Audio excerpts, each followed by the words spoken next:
Hello everyone and welcome back to the channel. If you're new here, my name is Charity. And I'm Ben. And in 2018, we bought our first RV and set off to travel the country with our kids. I am super excited for today's video because we are going to share with you all about the national park system and some hacks from an insider at recreation.gov on making sure that you get those reservations that you want for this next year. So stay tuned. And let's roll the intro.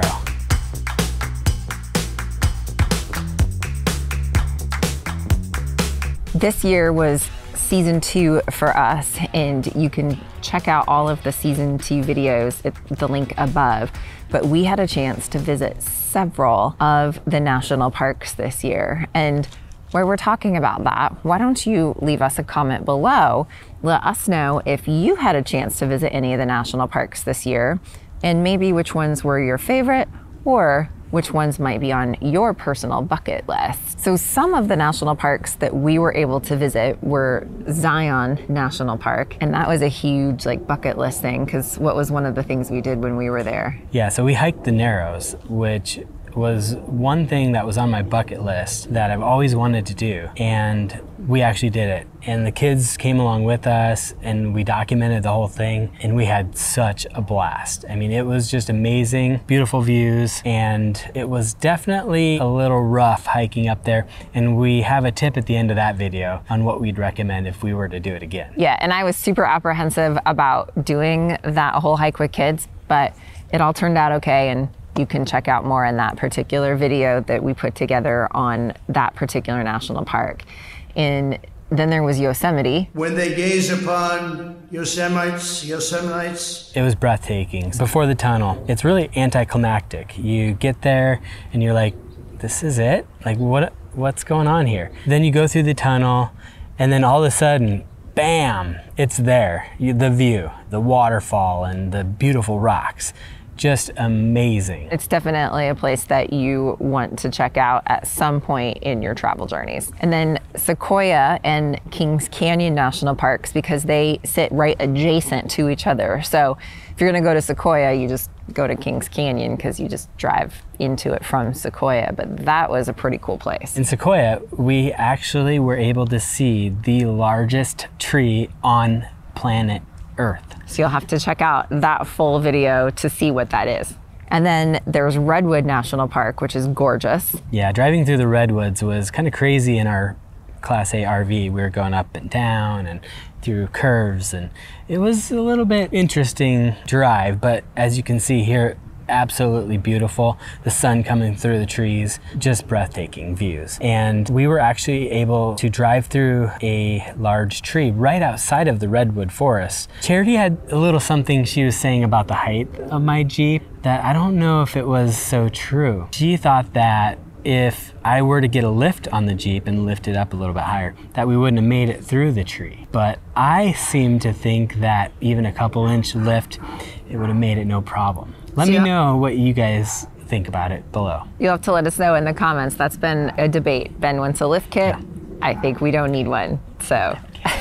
Death Valley National Park, which was closed this year, but we were able to drive through, and there's really no words to describe that. You're just gonna have to see for yourself. So I don't think I've ever been so scared in my life driving this thing. And I'm not driving, but we're driving through Death Valley National Park because we've never been here and wanted to be able to say that we've at least seen it. And we were going from Nevada to California, so it was way out of our way, but it was a way to get there. It put like 2 hours onto our drive time from destination to destination. But we've never been through here, so we wanted to say that we've at least seen it. And I'll tell you right now, if you want to come to Death Valley, do not do it in your RV or towing your fifth wheel or your travel trailer or whatever. Just take your vehicle, because if you do, just gear down low. Like we're in gear 1, just taking our time. We're in first gear. And we're just kind of cruising down the hill. With the exhaust brake. Yeah. It's an 11% grade going down. And there's tons of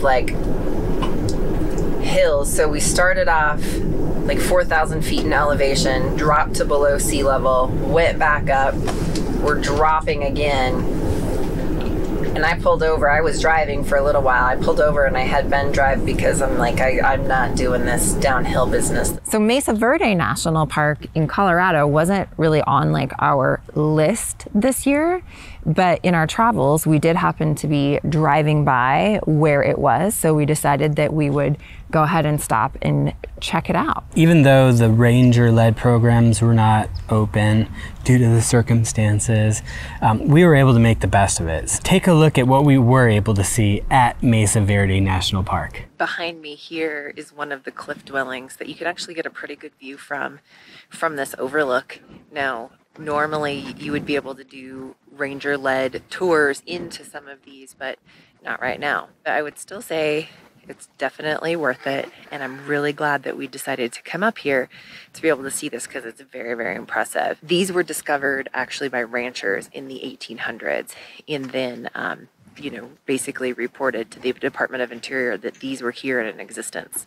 So it's kind of interesting to think what it would have been like as a rancher and then just stumbling upon this. So this year, being the dumpster fire year that it was, we did have plans and actual reservations to go to a couple national parks. I had made us reservations at a campground in Grand Canyon that got canceled on us because the park was still closed. And then the Great Sand Dunes were another national park that was on the way. We wanted to stop and check it out.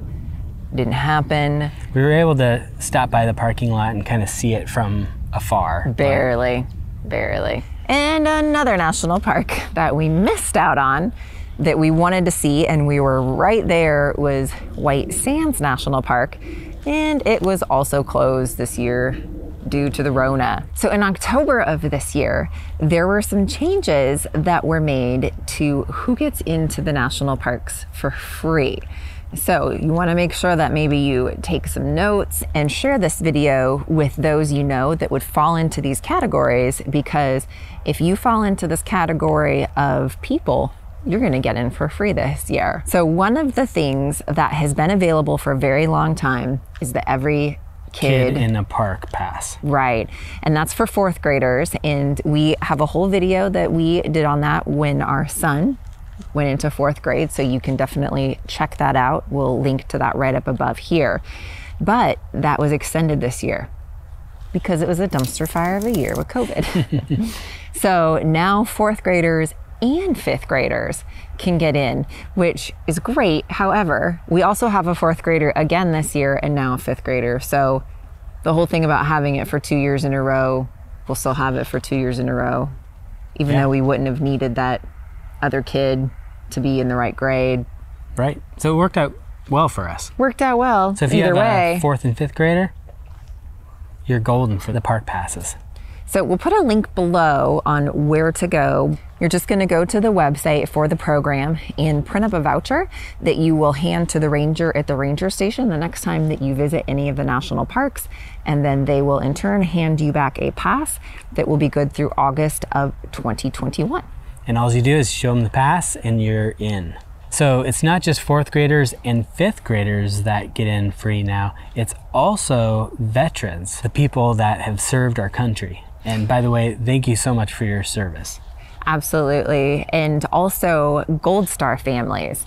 So we really appreciate all of our Gold Star families that are out there. And we say a special big thank you to your sacrifice for our country as well. So if you are a veteran or Gold Star family member, all you need to do to get entrance into the national park for free is to either show your veteran ID or a ID designation on your state issued ID, such as a driver's license, and you'll get into the national parks for free. And if you're over 62, you pay $80 and you get a lifetime pass. That's a really good deal. That is a really good deal, especially considering that most of the national parks for just a one-day entrance are anywhere from $20 to $35 per vehicle. So if you go more than just a few times, it pays for itself, and you've got that lifetime access once that you hit that age of 62. So we definitely recommend that to all of those of you that would fall into that category, to be able to get that senior lifetime pass, because you never know when you might just be in an area where there's a national park. Right. That's a great rest of your lifetime deal. So let us know in the comments below if you're already carrying a national park pass, maybe which one that you have found most advantageous, or if some of these programs are something that you hadn't heard of before. We would love to just get that feedback from you on if you're finding this information useful. So let's talk about some tips for visiting the national parks, because right now, with things being the way they are, there's some things that you probably want to know in advance. So you want to make sure you visit the park website for any alerts or closure information, or if reservations are required due to limited capacity. Right, when we visited Yosemite this summer, I actually did have to make a reservation to be able to gain entrance to the park on that day. There were several other national parks that operated this year on that reservation system as well.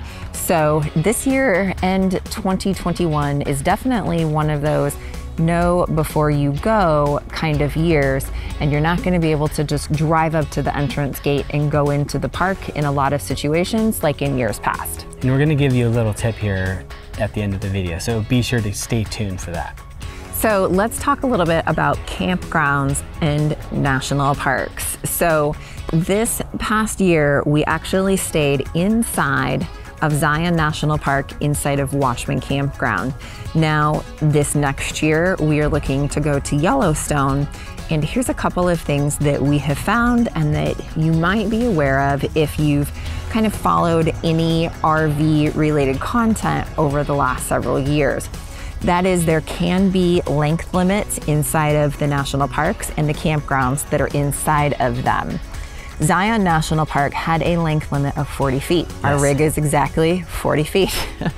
So when I booked there, I actually made a phone call to one of the employees at recreation.gov because I needed to get some additional information on the site itself, knowing we're exactly 40 feet, but we also have a tow vehicle.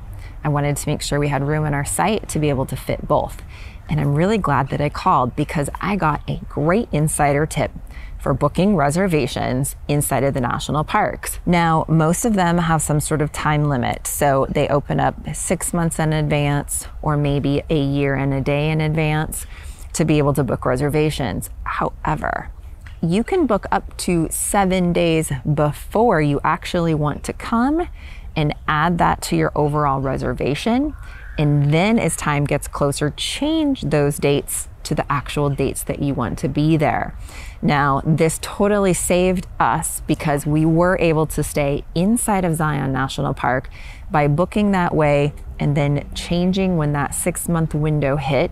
So it would open up those dates for a potential other person, not at the last minute, but then we were able to have the dates that we wanted to be there. I have been checking into Yellowstone this year, and there are length limits inside of a lot of the campgrounds there during peak season. So those length limits are not something that they have in place all year long, but during the summer months, they do. So we're going to have to look at staying somewhere outside of that national park, and maybe even up to an hour away, just because that is a very popular park, and those reservations actually book up a year in advance. And of course, we're inside of that 1-year window now. So we do still have that on our list this summer, and you'll just have to subscribe to the channel and follow us to see if we are able to make that happen. Another option is to consider staying at a campground that's maybe a little bit further away. When we visited both Yosemite and Sequoia and Kings Canyon, we stayed in Visalia, California, which was about a 2-hour drive to Yosemite, and it was about an hour drive to Sequoia Kings Canyon. Not too bad. Now, that worked out great because we were able to be in one location for a week and not have to pick up and move, which any of you that are RVers know that it's a production when you have to set up and tear down every time. So it worked great to be in that one location for the week and then just kind of branch out. So that's another option as you look at national parks. If you can't get reservations right close, what is maybe within an hour or a 2-hour drive? Because for us, we feel like that's still doable in a day trip. Yeah. So something fun that we decided to do a while ago was to have a map and fill that in as we went, but we also found these national park stickers. So each time we visit a national park, we've been able to put up a new sticker for that national park, in addition to a new state if we happen to be in a state that we haven't visited before that national park is located in.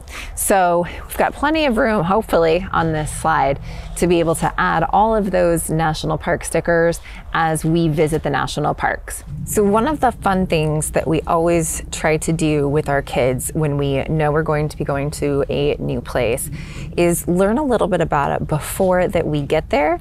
We've found that not also enhances our experience as far as kind of knowing what maybe are the must-see places inside of any of the national parks specifically, but it also kind of creates some excitement for the kids to have something to look forward to.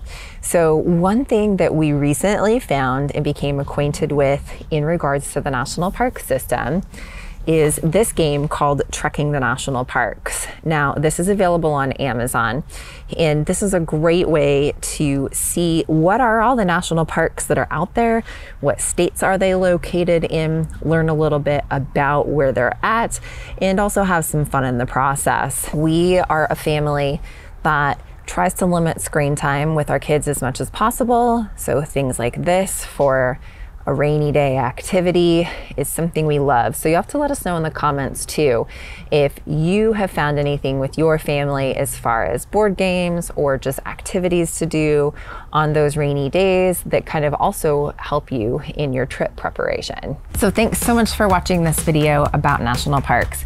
We would love for you to leave us a comment below. Let us know what are some of the national parks that are your favorites, which ones that you still want to see. I know I personally want to see some of the ones in Hawaii and not so much the ones in Alaska. So. Yes. However, I do want to see Glacier and Yellowstone. Those are on the list for this next season, so we'll have to see if that all pans out. And I guess you'll find out along with us if we're able to get up there and get those reservations made that we're hoping for. One of the highest compliments that you can pay us is to share this with others. So if you know someone that would find this useful or just entertaining, please make sure that you use that share button and send them the link to watch. Thank you so much for watching, and until next time, we'll see you on the road. So take a look at what we were able to see at Mersaveda.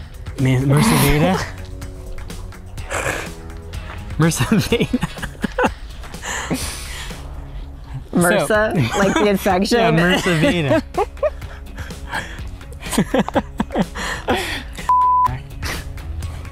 You moved up, but don't move up. Just look at the camera. I know, but I'm looking at you. Just don't. How can I not? Thanks so much for watching this video on the national parks. What? Yeah, this is funny for some reason. I don't know. Okay. I didn't think it was that funny. It's just like you're, I don't know. Okay.